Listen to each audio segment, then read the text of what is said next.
Hallo, hallo, ich bin schon live. Wieder mit einem Homeschooling und Unschooling Talk. Diesmal mit der lieben Julie Currier and we will talk in English.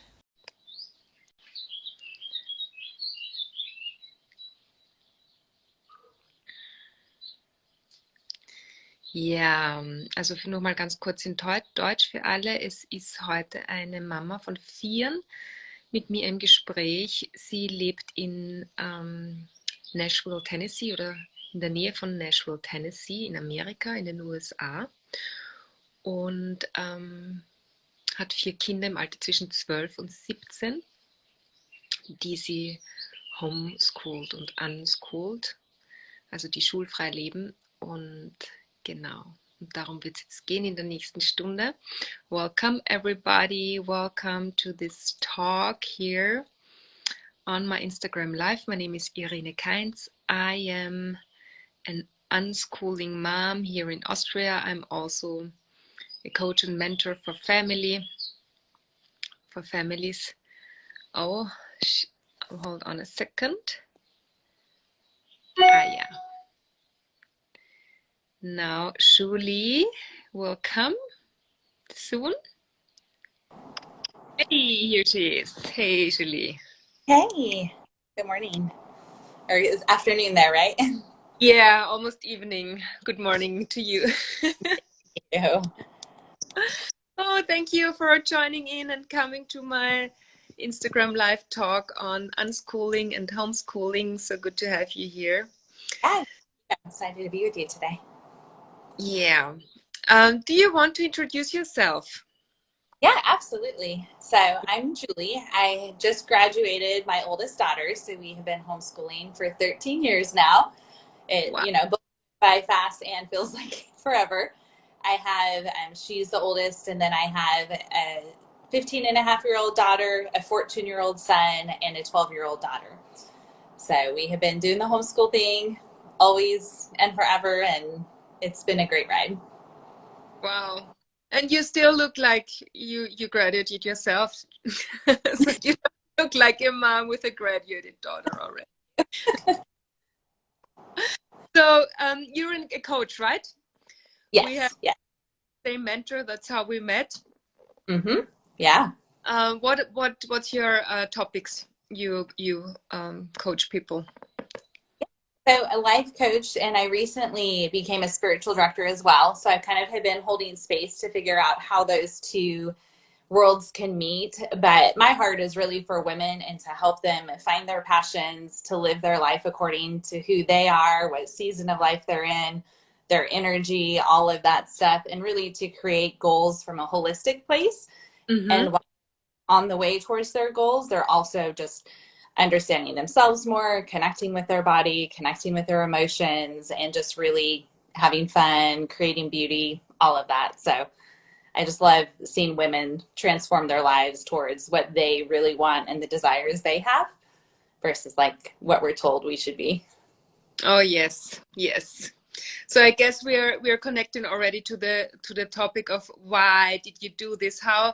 What was your moment when you decided to do homeschooling or unschooling with your, I guess it was your oldest kid you started that journey, right? Yeah. So I was actually homeschooled the last 2 years of my high school experience, and I just had a wonderful experience. And before I went to college, I did some apprenticeship work and I worked with kids and was able to travel around the country. And so I knew from then, like as a very young woman, before I even had kids, that I wanted to homeschool because I loved the journey and experience of it. So that was something I always wanted to do.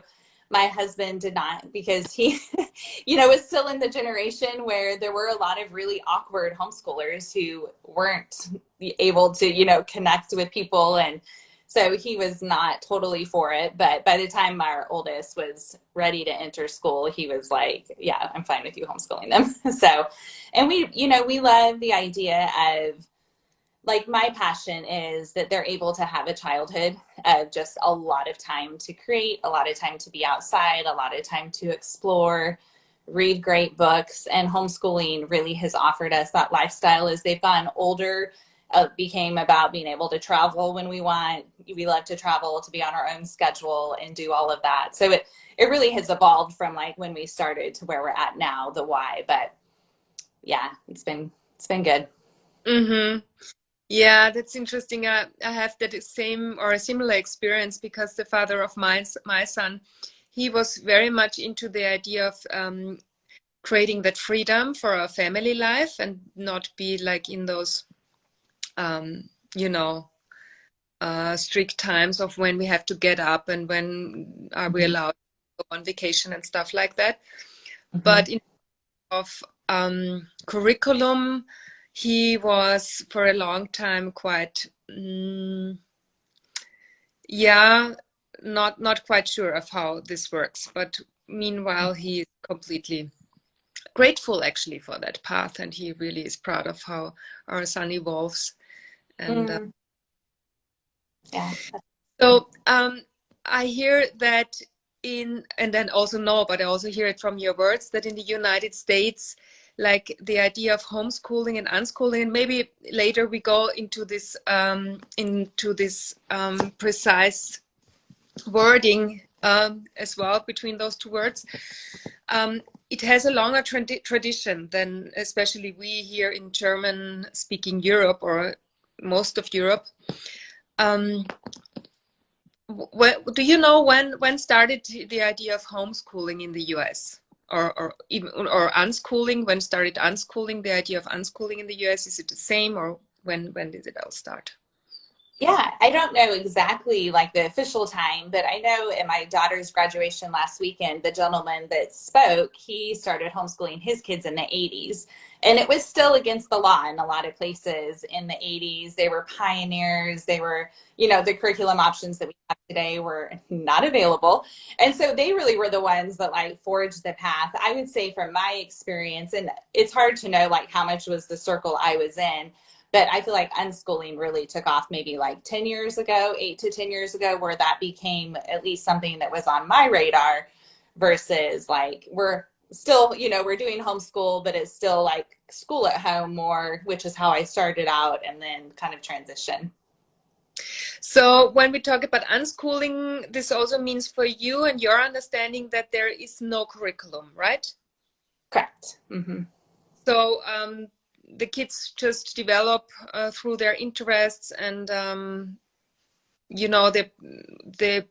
adults kind of hold space for that. Is that of how you understand unschooling as well?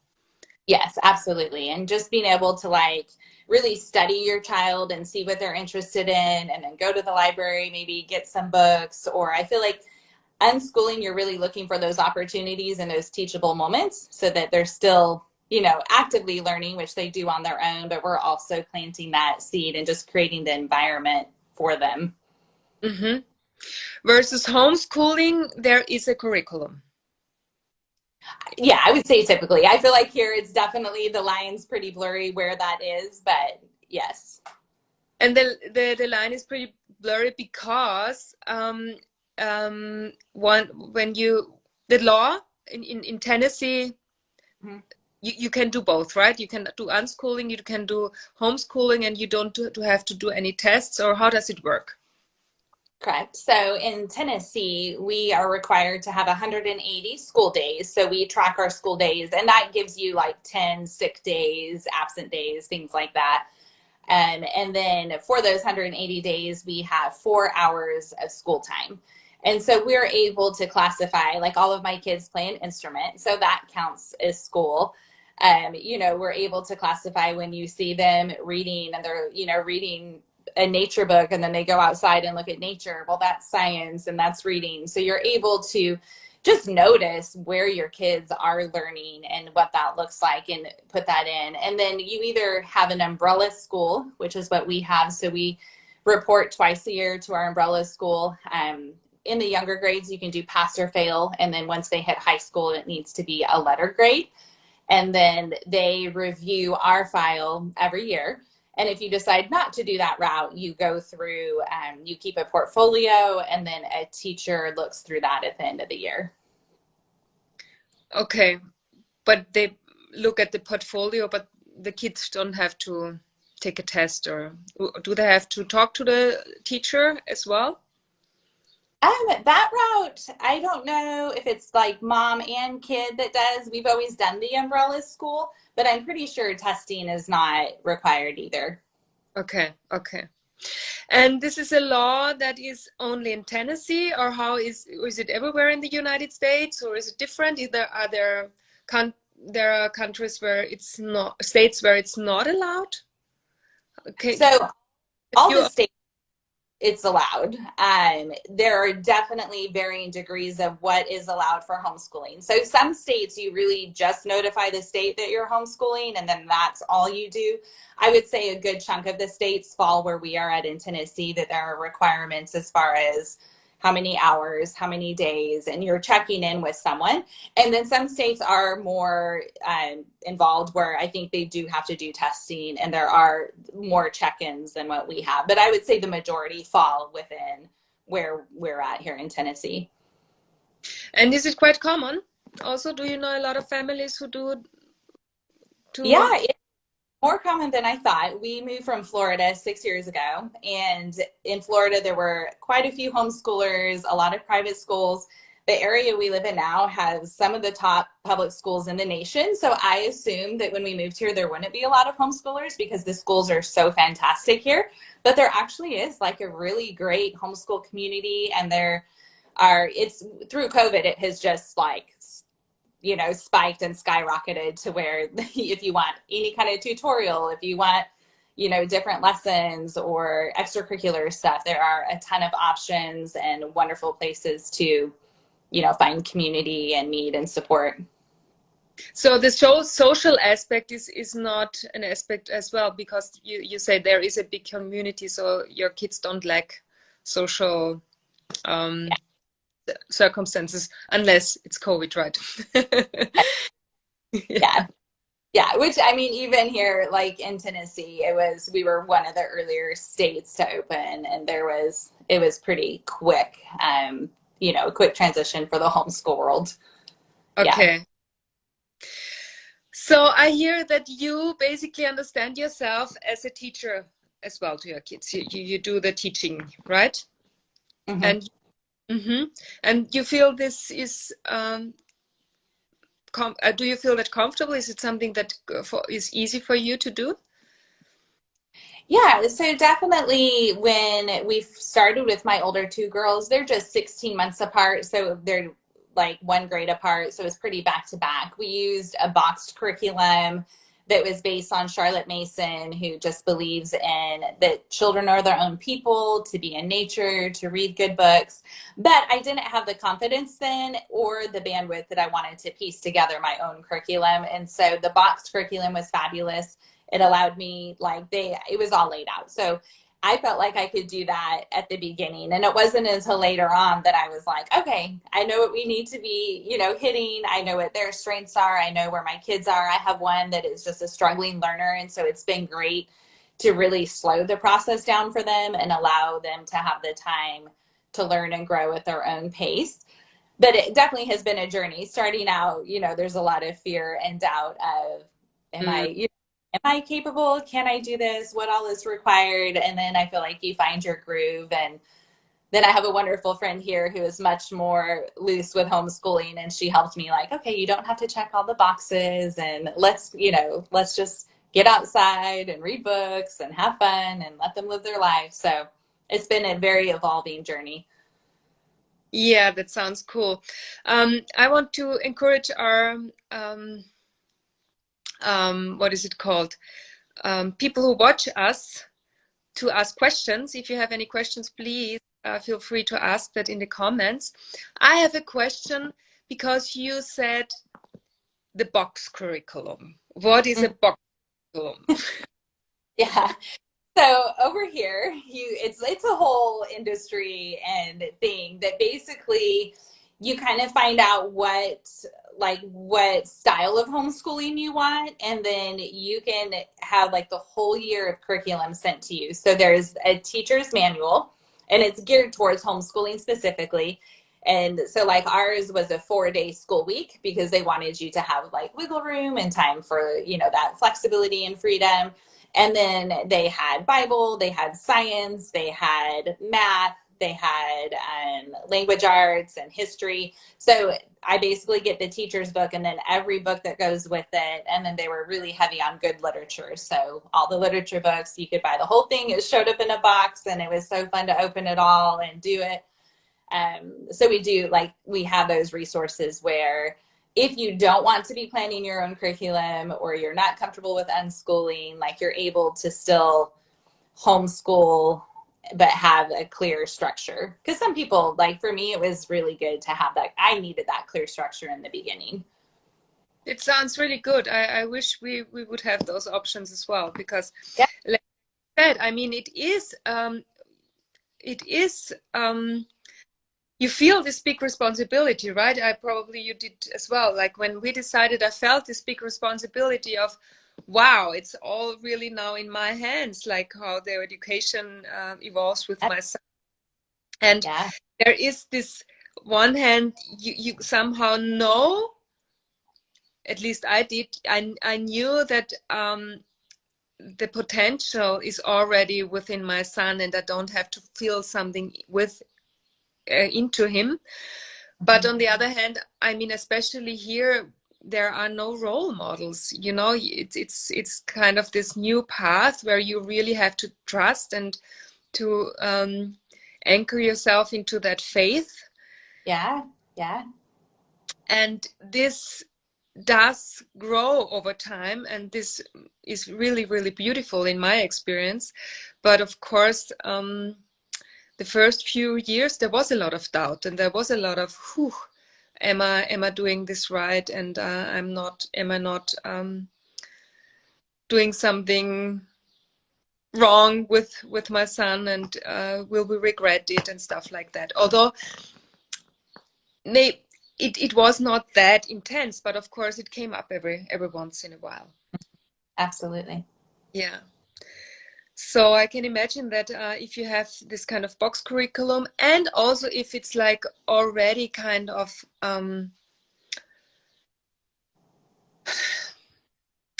even if it's not a common path, it's still a kind of conventional path.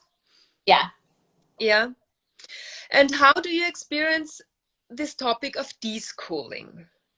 Like what I understand with deschooling is this deprogramming ourselves of especially as parents, when we have a child or children who are not in school, there is a lot of programs we have, or I feel the need of get rid of, like, you know, being tested and being rated with grades and being told you're right or wrong, or always focusing on whatever someone else tells me to do, or you know, those kinds of things. Did you experience that for yourself? Yes, absolutely. And that's where it's kind of fun to have like my two older girls, even though my kids are all close in age, like I definitely schooled them at home. Like it was very structured and we checked all the boxes. Whereas then with my younger two, I really had that journey of just like, okay, this is going to look different. And it, you know, it's great that it looks different. And I don't need to check all the boxes and I don't need to have all of these very specific benchmarks. And so to see like, both of their education, and it's been great for both of them. Like I don't have, that was just the journey that it was, but they both worked, which is neat to see. And the difference of the evolving from my older two, where it was really structured because I wasn't comfortable yet with the whole, like you said, like deschooling, and that wasn't something that was on my radar until later. And then it naturally happened just because of the realities of my kids. Like I naturally had to transition to that. And those 4 kids, how are they dealing differently with their education? Yeah, so my older two, and probably part of this is because of my mindset, like they constantly for the longest time were like, we're not smart, like everyone knows more, we're not learning enough. And I was like, no, like you are, trust me on this, you guys are very bright. But to them, they'd be with friends and who could rattle off, whatever. And so they felt like they weren't really learning. And so that has been a unique journey for them, which has been so sweet to see my daughter just flourish and graduating early and doing all the things, because it's like, no, like, see, it did work.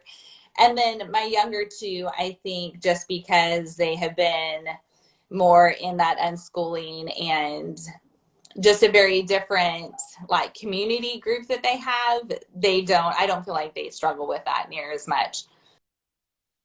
And they probably also have those oldest two seeing already, walking their path. I have my time limit for Instagram to remind myself how long I've been on, and that just went off. Sorry about that. Is that very nice? Yeah. I guess the younger ones also have the two older sisters and brothers or siblings, and to to already see that it's working, to see that they are bright and they make their path and it's all fine with them. Yeah. Okay. Is it important to you that your kids have a diploma and graduate? From high school, or yes. Is it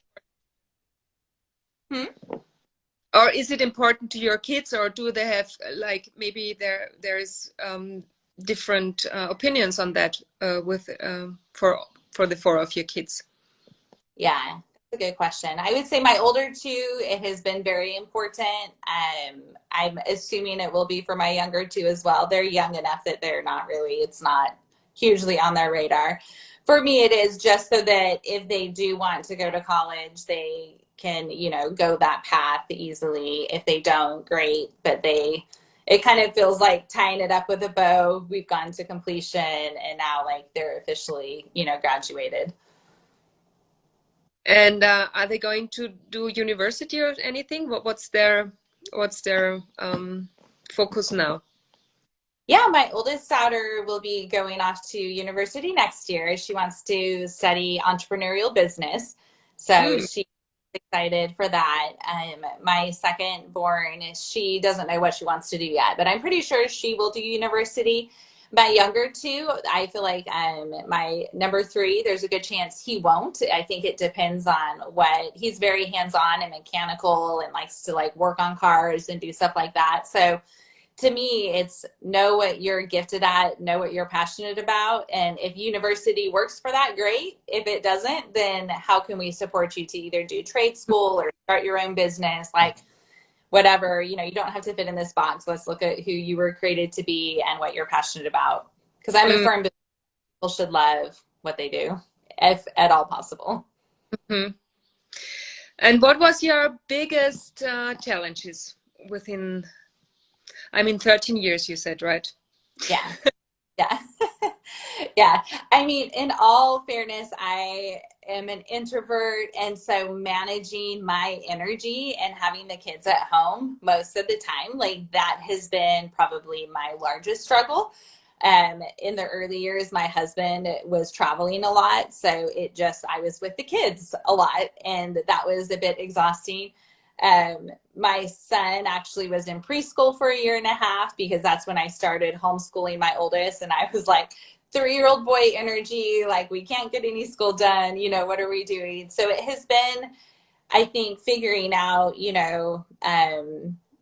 different learning styles. Like a couple of my kids learned to read quite a bit later than, what my other kids did. And so really just trusting my gut and intuition in the process. Like in my gut, I was like, when they're ready, they'll learn. Like I don't need to force it, they'll learn. But like you said, it's hard, even though you know that until you've experienced it, it's hard to fully buy in and to believe that.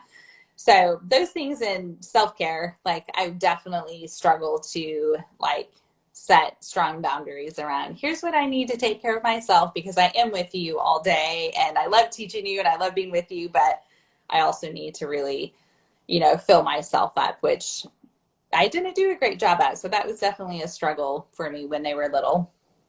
Mm. And I'm interested in that what you said about two of your kids were quite late Mm-hmm. with to read and write, or only write? One of them really across the board academically, but reading and writing for sure were a big. What age was that, Emma? I know. So it was one of those things that we did lots of audiobooks, and I really didn't push reading because I wanted them to love reading. And so if you were to ask this child what their favorite subject was, they would have said reading, even though like they couldn't read, which was my goal. I mean, that made me so happy. So I'm thinking at least 9 before we saw like, okay, we're slowly getting this. And then between like 9 and 13, there was just like 9, 10, 11, it was like this incremental. Around Christmas time, we have this little Advent book that has like little ornaments. So each kid will read one each night. And so that was kind of like every year we're like, oh, look at your reading is so much better. That really in the last couple years, just as their brain has developed and everything, like so much better at reading. And same thing with writing, like all of a sudden it just, was able to do it. And there's other, issues that brain stuff that we're working on with them. But it really was sweet to see, like, yeah, in their own time, they'll get it. And Uh, you don't have to hate it by the time they get it. And that was my heart. Like, I want you to think that you're a reader. I want you to love books, even if it's through audiobooks. And I feel like we were able to do that successfully for the most part. yeah. Oh my God. Thank you for sharing that, because I'm having a similar experience with my son, and also I'm seeing this a lot, that parents get really nervous once the kid with 8 still doesn't show any interest in reading. And um, my son loves stories. I mean, he loves audiobooks like you, Yeah. and like you tell about your kids, and he's really eloquent in talking. But then, Mm-hmm. every time it came to yeah, even I think it was even more like paper and pen. He was Mm-hmm. paper and pen. He was not interested in. Yeah. So yeah, and I can see that now, once this how can I say that, this analytical part comes, or is Mm-hmm. developed, like when he sees that if he wants to be part of this society, he needs to read and write. Mm-hmm. And this then is the motivation Yeah. to do, because he of course wants to be part, and wants to be like, be part Mm-hmm. of. Yeah. And it's amazing how quick they can learn when they have that internal motivation versus us like, no, you have to do it now. Yeah, yeah, Yeah. that's really beautiful what you share here. And do you have also stories about math? Like, did Yeah. one of your kids, like really learn math very late or something? Or Yeah. Same child has really struggled with math, and like retaining math facts is just not, like, it's just not there. No matter how much we've worked on math facts and drills, like he just is, it's not there, which is fine. We are not a math family. So we kind of did like, you need to know the basics. And we used, here we have something called teaching textbooks, which is like just your basic bare bones math, but it gets you, what you need to know. Because at some point when I was teaching my older girls, like once we got to long division, there was so much friction between them and myself. And like, they would be like nearly in tears. And I'm like, I'm just the messenger. Like, don't be mad at me. Like, I'm trying to walk with you. But it was so frustrating that that's when I transitioned to an online program, because it was like, okay, like it needs to not be me. And yeah, math, I have such mixed feelings about, because we all have phones now. So like Siri, anything, calculators, and learn to manage your money and to budget and how to do all of that would be super helpful. and we don't have math forward kids. So it's never been something that we're like, okay, like our kids are much more literature focused. So we do what we do to prepare them for graduation. Mm-hmm, mm-hmm. Yeah. So, what did you or do you appreciate most on this path with homeschooling and unschooling? Yeah. I Maybe not love have when your kids would be in school. yeah, I love the freedom of time. We have a lot of time. So we're never on, someone else's schedule, which I love. We can travel. My oldest daughter is actually getting her pilot's license right now. So she left at 6:30 this morning to go fly, and just stuff that, we couldn't do before. Like I was saying, last year, she did a 2-week horse show in Orlando, and same thing, that would have been impossible to do if she was in school. So I love the flexibility, and just I'm a firm believer that boredom is what teaches kids great things. So to be able to have that time, like we did rest time every day from 1 to 3.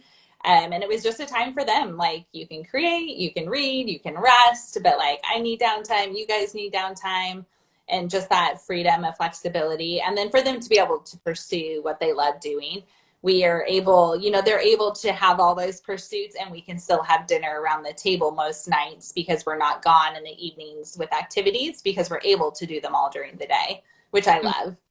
Mm-hmm. Yeah. So I hear your day is quite structured, right? You have like you start all at this certain time in the morning, and then you do your 4 hours. Or how can I imagine that?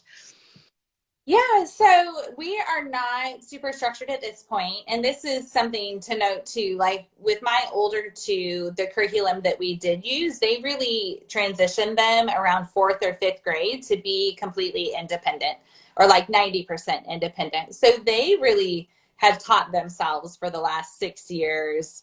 And I just have set up their curriculum, help them find the books, check in with them, make sure they're doing the work. But they're self-taught, self-led, which to me has just been like life skills right there. Yeah, so that's super powerful. And so they do their own thing, and they can do school whenever they want. I have my oldest one is I'll wait until 2 days before it's due, and then I'll cram for 10 hours. My second born is very, very scheduled. She gets up almost at the same time every day. She does her school, she paints, she practices piano, and she has her rhythm. My younger two, they have much more loose schedules. It'll go more this year. They haven't transitioned to independent quite as young as my older two did. So it really just depends on, if we just got back from a trip, then they can sleep in, and we're like, okay, here are the 3 key things we need to hit today, or I just want you to work on this. And so there's a lot of flexibility with what our schedule looks like. But again, that has totally evolved based on our season, the ages of the kids, and what their needs were, what my needs were. Sounds awesome. And how do you think is it possible to finance such a lifestyle? Is it possible for everyone, or does it? I don't know. Does of one part of the parents need to be at home, or how does it work in your family, and what do you see in other families? How do they set up Yeah, this? that's a great question. For us, it was one of those things that I always knew I wanted to do and stay at home. So we always set up our life to where I would not be working. And so whether that meant, we lived further out so we could have a less expensive house, or, whatever that meant, we would have done everything we could to have that. I know though there are, like, as they get older, definitely I see this next year, especially I'm hoping to grow my business, because they'll be, pretty much all my kids will be independent. And so that'll be a wonderful transition. I think in the States, there are a lot of tutorials or co-ops. So like they can go to school 2 or 3 days a week, and then basically they come home and they do the homework, and that is their school. And so I definitely have known that other people, either both parents are working, or they, there's a flex schedule. So I think there are a lot of options. I think single moms, of course. Like, I know there are some that do it, but that would be a lot. So I don't think it's for everyone, either based on financially or life circumstance or even just personality. Like, my oldest is already like, I know I don't want to homeschool, like I want to work. And so I think, what does that look like in 10 years? Who knows what options there will be for online school and online tutoring. So it's neat to see stuff evolving, because I think it will make it more accessible for more people. Mm-hmm. And you also said that the past 2 years changed also in the United States a lot with that, right? Yeah. There is much Yeah. more homeschools now Yeah. than it. So like, when we joined the tutorial we're going, my second born went to this year, they had like 60 new families, which was just a ton. We have whole new tutorials popping up left and right in the area. So it definitely, we had an increase of that. And then we're also seeing a lot of, we joke about it, but we're getting a lot of people from California, New York, and New Jersey moving here to Tennessee. And so you're just seeing, I don't know, I can't say for sure because of that, but I think the overall, how all of that was handled across the board, not just with the homeschooling people, but there's an awareness that some states are more prone to give the parents freedom and to give people personal freedom. And so I think you're seeing a transition, and it'll be interesting to see what the next few years hold with that. But we're super thankful to live somewhere that really supports, the parents and the family to be able to educate how they see fit for their family. Mm. Yeah. And your partner was always like on the same page with you. I mean, you mentioned it earlier that he was a little bit more hesitant in the Yeah. beginning, but how does he feel about it now?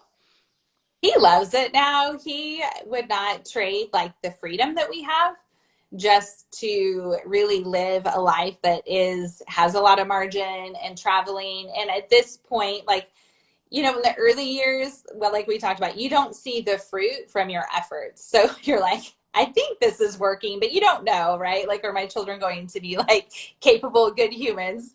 And so now, having older kids, it's like, oh, they're smart, they're kind, they are able to pursue their passion. So he sees all that and has just been, extremely supportive and happy that that was my vision for our family, even when he couldn't see what like the end result would be.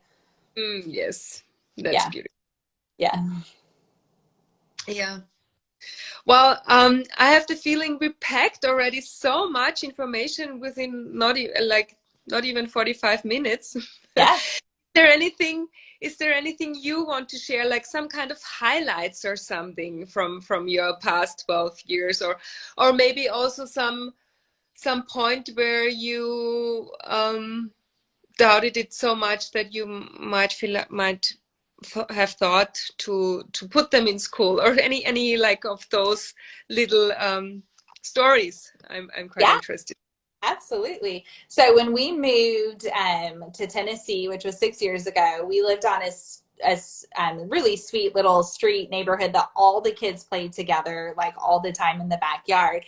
And we hadn't really been around. We were the only homeschool. No, there's one other homeschool family, actually two other homeschool families, but we hadn't really been around a lot of kids that were in the school system, very smart kids. And like I said, we have great school systems here. So I just remember one day, one of the kids was practicing her spelling words on the chalk outside. And I was like, ooh, like, I don't know that my kids, can spell those words, and kind of this panic, because they're like, and that's when my older girls especially became like aware of just the different mindset with homeschooling over like being able to know all the facts and stuff.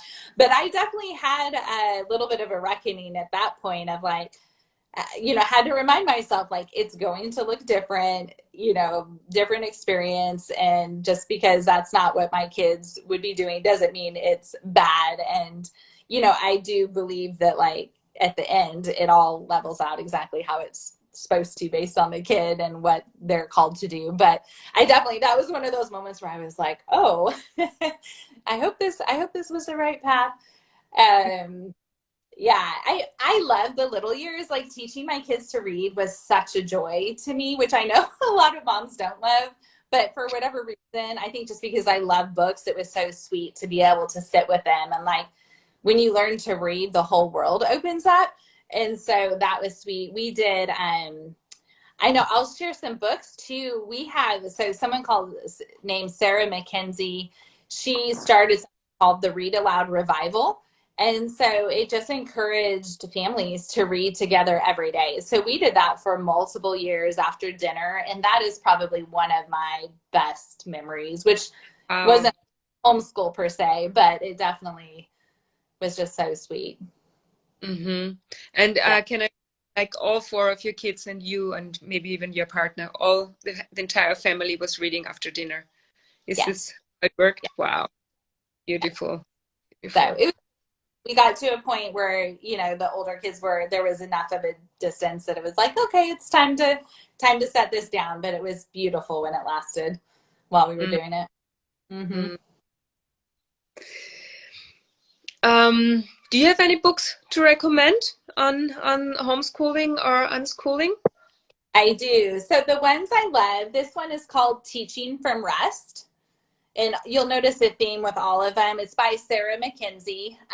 They're all about like minimal homeschooling and really creating a restful environment. This one is called Minimalist Homeschooling, which I love. Same thing, Zara Fagan. And then I thought I grabbed the right one, but Dorinda Wilson this is her like devotional, but I think it's called Unhurried Schooling. And she's been a pioneer for me of teaching you. She even has like for older kids, a book called The 4-Hour School Day. And so she's really just a pioneer in like, let your kids live their life, let them enjoy childhood. And then we have a beautiful homeschool community called Wild and Free, which is, I know it's in England, like they have a Europe branch, but for inspiration of people who are unschooling, people who are, all different paths, but it's just a very, nature, child focused, not child focused, but in that way, but like, what are your child's strengths? It's a beautiful community here, just in the States. It's nationwide. Is it an online community or do people meet offline? Yeah, so they usually have 2 conferences a year. They have one here actually where I live every year, which is fun that I'm able to go to that. And then they'll go to the West Coast, like California, Oregon. I went to a couple in Texas, and then they were supposed to do one in Europe, and then COVID happened. So they have a magazine that they produce every month and send out, and it really is just about like crafts, the slow life, slow living, baking, like how people are living out their homeschool journey. And then you can go online and become part of a local group. So you can do like nature hikes, nature days together, which for a while I led our like little nature group. And we would once a month, we'd meet up and go hiking and picnic. And it was really sweet. Oh, that sounds really, really cool. Yeah. So how common are like learning groups? Do you meet as homeschoolers also like in self-led groups? Is this a common way to organize themselves, or how does this work? I would say not. Most of them, I would say, are structured at a larger level where it's more like a tutorial, or there are a lot of co-ops where the moms teach and they rotate through. But there are definitely, I have a good friend who they call it Basement Academy. Just the mom wanted to provide her kids with like a Spanish teacher. And so, 4 homeschool families meet together and they do Spanish, and I forget the other classes, maybe art. And so there's that, or like my 2 of my daughters that are artists, they have a homeschool class at the local art studio here that they offer. So there is a lot of stuff provided for the homeschool community, which is great. Sounds awesome. I have another question. It refers to something you said quite early, because you said that the curriculum that is requested is like 4 days a week with 4 hours. Was it right? Mm-hmm. And your children learn an instrument, so this counts for the hours. How about sports? Does sport count as well? Yeah. Like we would count their sports as PE. Cool. Well, I mean, those 16 hours are like, it's Right. not that, right? Yeah. Yeah. No, it's amazing when you like actually pause and your child's just sitting reading a book. Like that counts. When they're playing their instrument, that counts. When, you know, you take them to the grocery store and you teach them how to, you know, here's how much money we need and how much change are you going to get. Like all of that is learning, which is Mm-hmm. amazing. Wow, so cool. And your children, did they ever say, "Oh, why don't we go to school? I want to go to school." Anything like that happened Yeah. as well?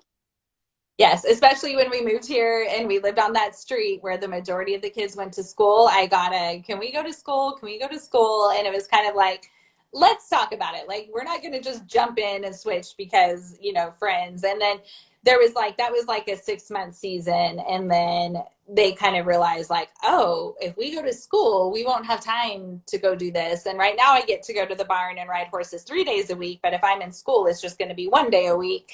And so they, you know, they were old enough that they were able to like see that. Mm.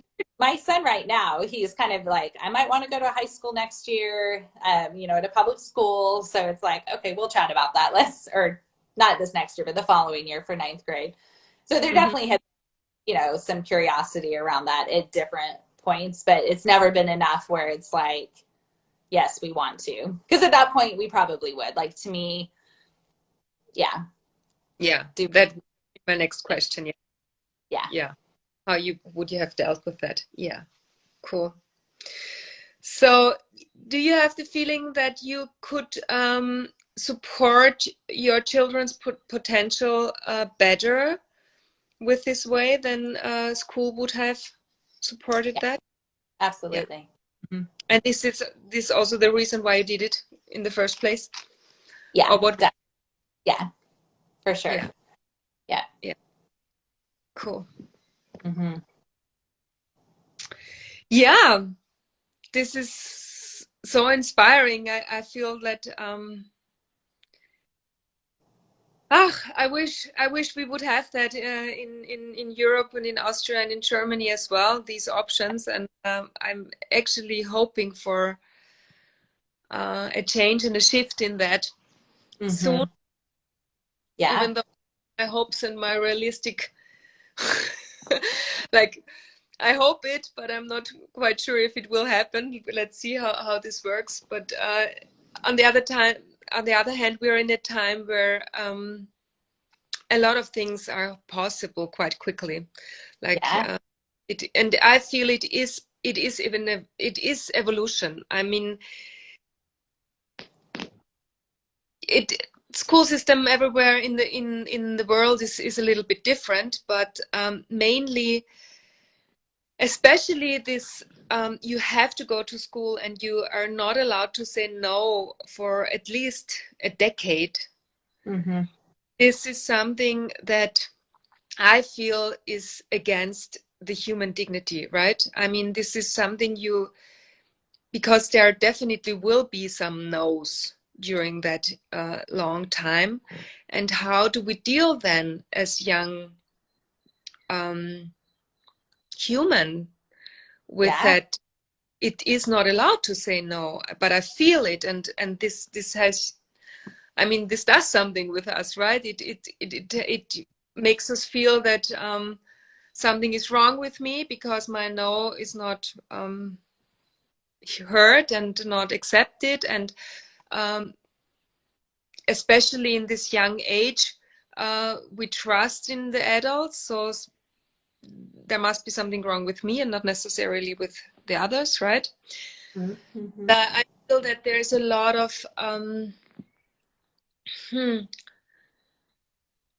unworthiness coming up, Mm. right? Yeah. Yeah. And this Yeah. not this feeling not being not enough, and all these things, all those mindset stuff that we have to deal as adults. I have the Yeah. feeling we could we could we didn't have to do that from the beginning. I mean, we could just believe in ourselves from the beginning and have an environment that does that. Yeah. And my question then is, what is possible with our human society if this is the new bar of society, that of course we are all right, and of course we can trust our yeses and our nos, and of course it gets affected, and of course we are seen from the very beginning that everything is already within us. Mm-hmm. Mm-hmm. Yeah. I mean, this is such a quantum leap in society, right? If we have this as a new Yeah. standard. Yeah.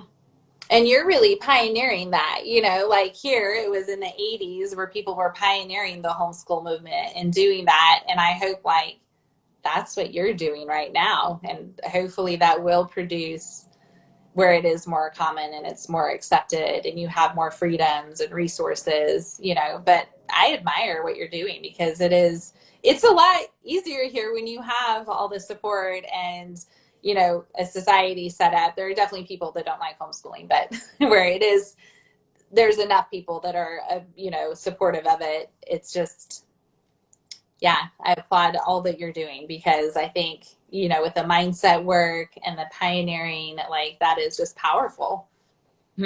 Thank you. And yes, I hope that we are like changing something within that. One question that comes to my mind now is about emotional education. This is something I find is the most important to me anyway.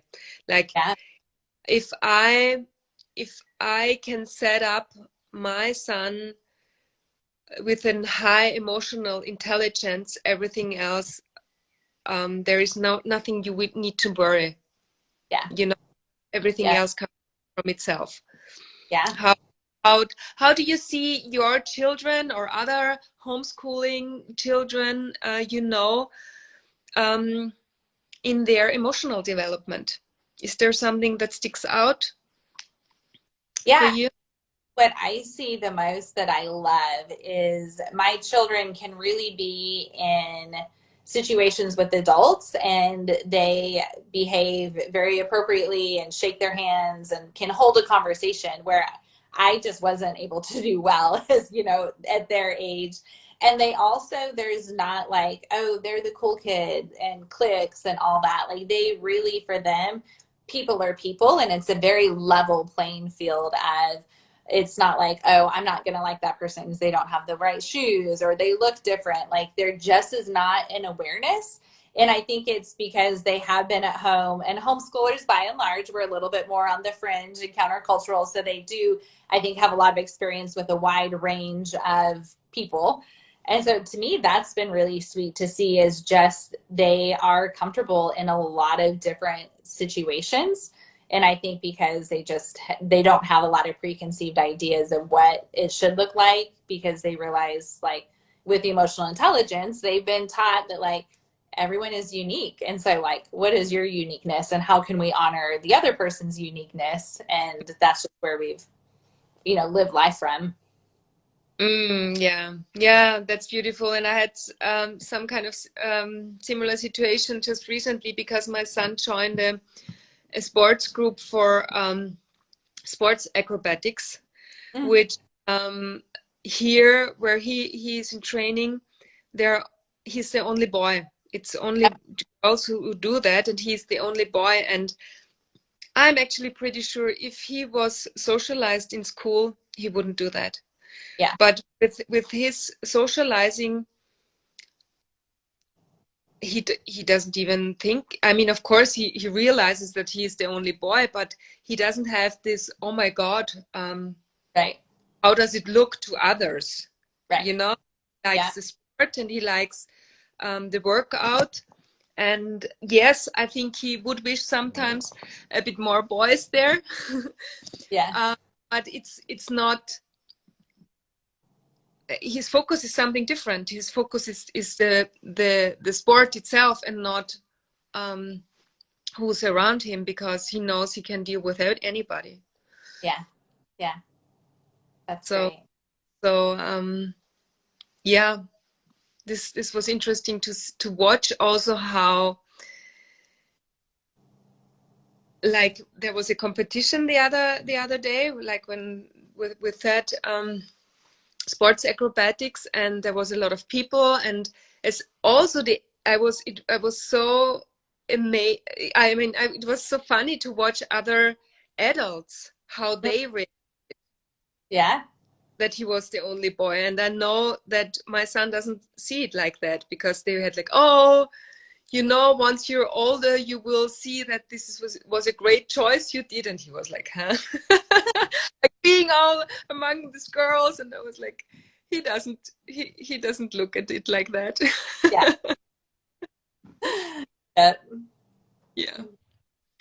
Okay, Julie, this is it was so wonderful talking to you, and getting all your experiences and all your wisdom on that.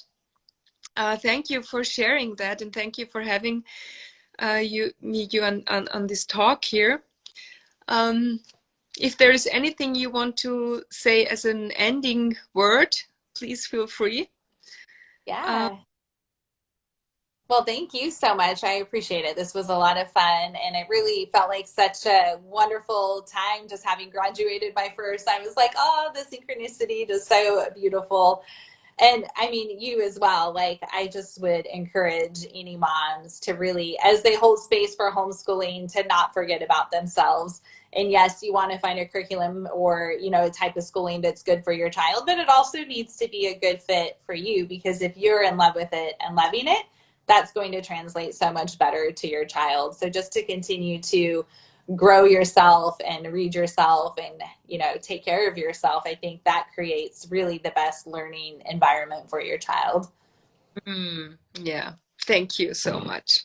Yeah. Yes. Great Then, chat. yeah, thank you, and then have a good day, because you're Thank starting today in you. Tennessee, Yeah. and I hope to see and hear from you soon, somewhere on Instagram or somewhere else. Yes. Thank you. Thank you. Bye. Bye.